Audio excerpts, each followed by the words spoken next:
I'm Van Lady Katie, and this is Bluey.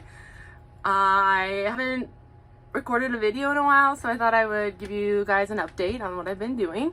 It's nice and cold this winter still, super ready for spring.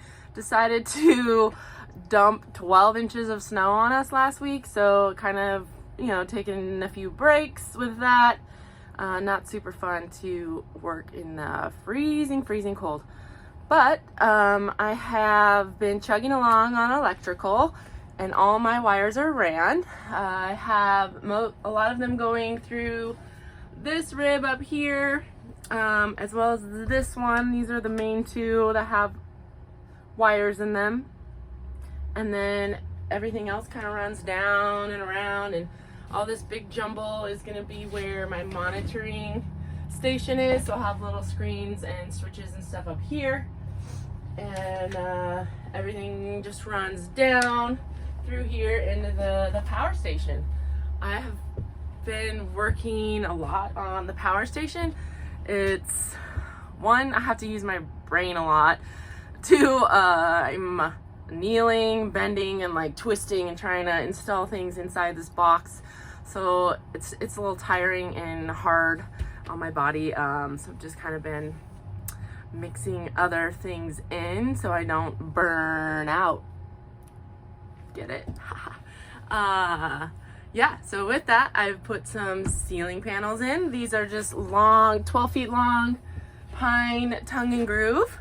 Gone up pretty easy by myself, actually. Could have used help on this one that has all the cutouts in it, but I got through it, survived, and just gonna keep going on. I gotta buy 5 more of those to finish up.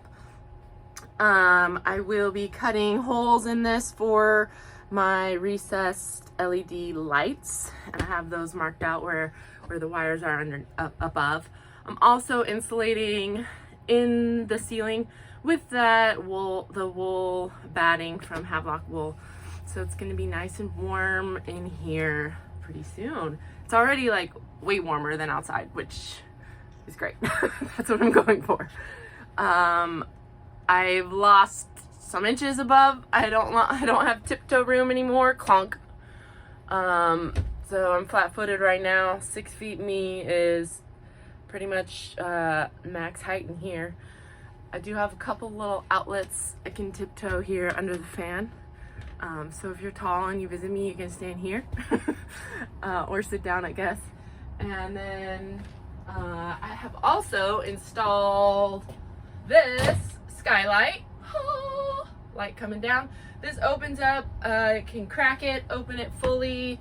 It has a cover on it that can be either screen or blackout curtain shade, so it went well. The install was very much like the fan install, very similar steps. The only difference was the skylight instructions were in metric and centimeters. And of course, as an American, we aren't taught that stuff in school. Don't know why. We have to be so unique that we use some system different than the whole rest of the world. But anyways, I can't change that. Oh, I have paneled the inset for my bed with just really thin cedar. It's actually, I believe, closet paneling. Smells really good. I love the cedar colors and the smell. So I just wanted to have a few accents of cedar in here, and that's gonna be all the cedar I use, so it's not gonna be overwhelming.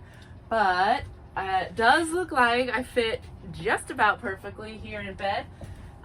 If I'm laid out, stretch, flat, plenty of room, not hitting my head, even a little bit of wiggle room. A little bit. Otherwise, yeah, it's just been electrical. I had a friend of mine who has a lot more experience than I do with electrical, wind, solar power, that kind of stuff. Seth, he came and looked at everything, and he said, "Wow, Katie, you're amazing. Everything looks great. You're doing everything right," basically.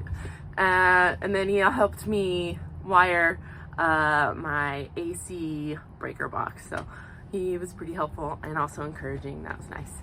But let's take a closer look here at the power box system and the solar. All right. Okay, here's my power box. Mostly. On top here is my big ol' inverter.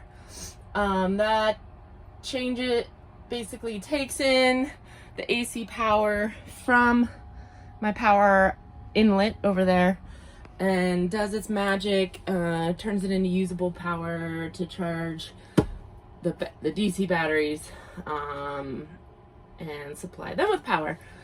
I have my DC to DC battery charger all hooked up. This is the one that takes power from the truck's battery.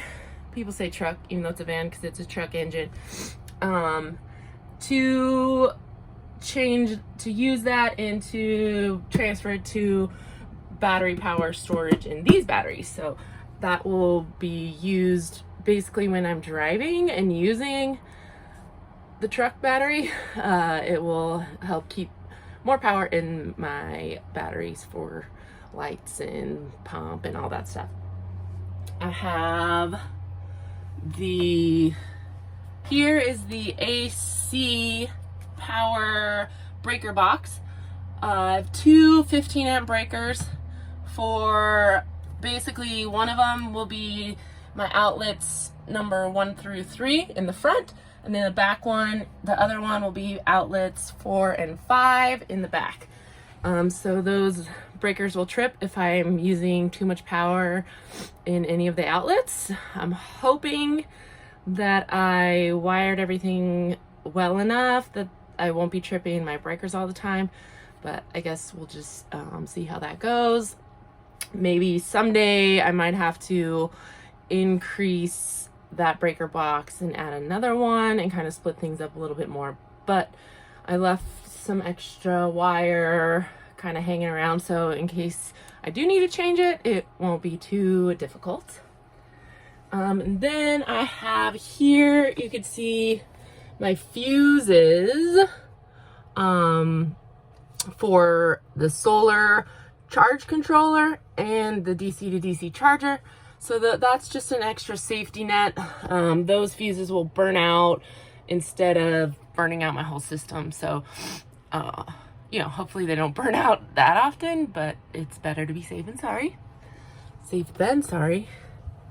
And then I have my fuse panel for my DC stuff.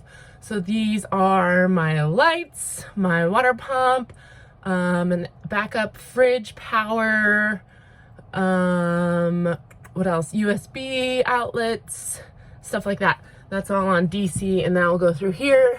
These don't have fuses in them yet, but they will. And then also have another breaker for the fuse box, just as again another safety net. So all the bus bars will have full connections. I need some other wire connector thingies to finish this kind of stuff up, and I probably need to buy, of course, some more 2-aught wire to finish all these connections up. But it's going nicely, and I'm actually learning a lot. I've never used like these crimp tools. I've never worked with 2-aught wire before. It's huge. And lots of heat shrink, which I find satisfying in a weird like ASMR way, but and yeah, it's pretty good. I actually am braining on this a lot better than I thought I would, so that's kind of exciting. And then back here I have my solar charge controller. So this is an MPPT charge controller, which means maximum power point tracking. There's another type of charge controller called a PWM. No, is that what it is? Yeah, PWM pulse width modulation. So the PWM is better for super small systems. It's a lot cheaper. The size of it is smaller, but it has a lot of drawbacks that you can't store the excess power. It won't store it. It just kind of gets rid of it. I don't know how. And it's not as efficient in like cold weather conditions. So I chose the MPPT controller because my system has more than 170 watts coming in, has 200, and it also leaves room for growth. I could add another panel up there if I wanted, if I had room. Might not have room for that. I could change my panels to bigger ones, something like that. It's also like 20 to 25% more efficient in the cold weather, which will be important for me as I'm in Pacific Northwest, and as you can see, you never know what's gonna happen. So the solar was super easy to install. Again, I aimed my wire inlet hole perfectly, landed in one of the ribs, and I just fed it through. I have lots of extra solar cable in case I need it. And yeah, hopefully it all works when I turn it all on. I'm gonna, finish hooking everything up, get a few lights installed, and then I can see that I know that it works for sure, and then I can go ahead and put some walls up and make it feel a little more homey in here and be cruising along. I'm feeling so good about this. I've had a lot of really awesome compliments and encouragement from friends and family members, and that's great. I've had a lot of good input from other experienced tradespeople who are also my friends. Maybe they're biased, but I think I'm on the right track. And yeah, Charlie's just doing her Charlie thing. She loved the snow more than me for sure. And yeah, that's about it. Well, I'll keep you posted. Thanks for watching this update, and I'll talk to you later.